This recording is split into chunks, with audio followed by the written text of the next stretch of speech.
I'm Renee Cordes with The Deal in Brussels, speaking with EU Competition Commissioner Margrethe Vestager. Thank you very much for joining us. It's a pleasure to be here. Thank you. Now, you're still in your first 100 days in your role. What should companies know about you and your approach? Well, maybe first of all that I think that competition is a question of fairness. For small businesses to experience that they can enter the market, for those who've been there for a long time, that they can make sure that, well, they're actually being listened to. But I think it is a very important point to make that we will enforce competition law, because it's the best for businesses, it's the best for consumers. And in your confirmation hearing, you specifically mentioned energy and digital companies. You said that dominant companies should be made to respect competition rules. How will this play out in scrutiny of mergers among the large players in these sectors? Well, I think it is very important to be thorough and to be fact-based, and therefore, of course, to do market analysis. But also to have a very sort of open ear for people who have insights, complainants, how do they actually see the market? And then, of course, be precise on procedure that if we have to go fast ahead, we'll do that. If we have to reconsider, well, then we'll do that.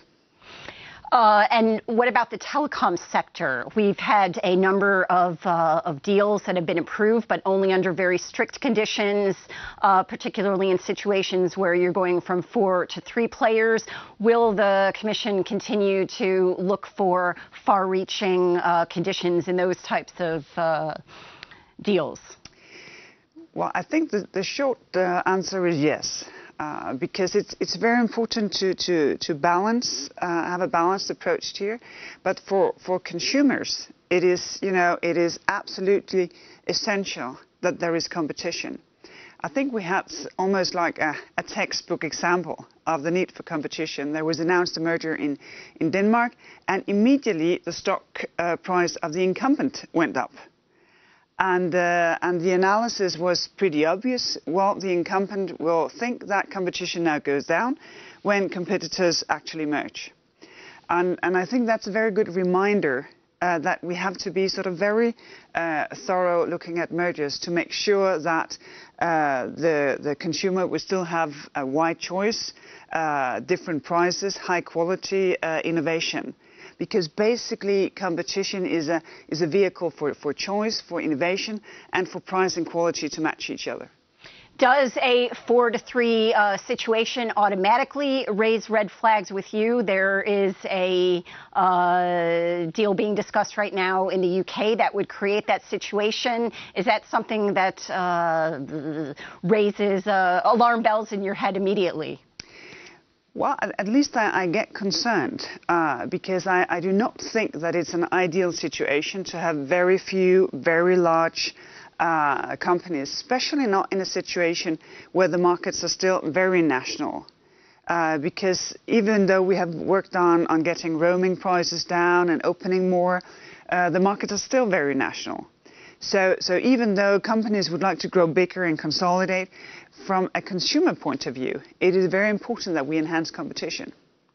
And speaking of remedies, we've had since November at least 6 phase 1 clearances with conditions. Now, is this a sign of, and I'm not talking about telecoms cases, no, but cases in a number of other fields. Is this a sign maybe that companies are getting smarter about remedies, or is there growing pressure to tackle these issues early on, as soon as the clock starts ticking, and in some cases even well before?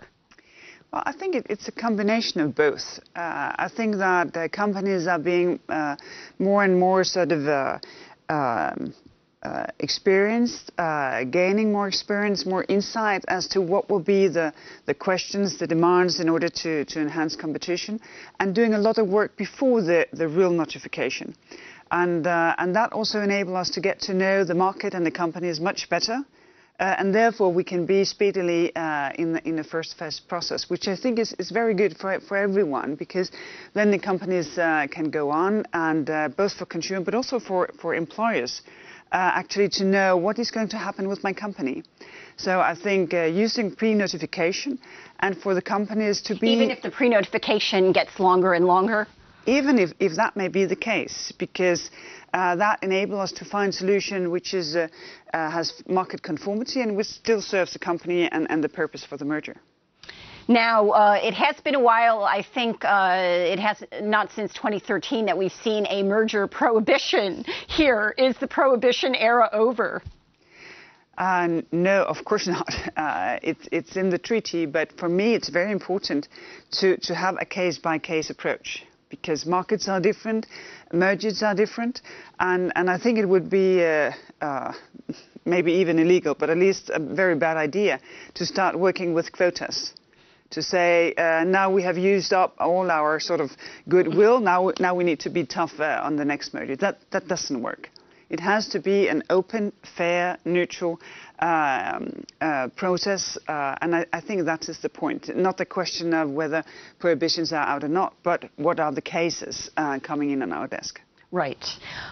One final question. The Juncker Commission, one of its priorities is to bring back jobs and growth to Europe.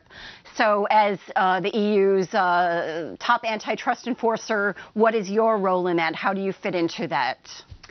Well, actually, in several respects, because my services, of course, hold a lot of concrete knowledge about how does the market work in telecoms, in pharmaceuticals, in a number of different sectors. So we, of course, chip in, share knowledge, share ideas about how can we enhance energy market, digital single market, how can we contribute to investment to happen.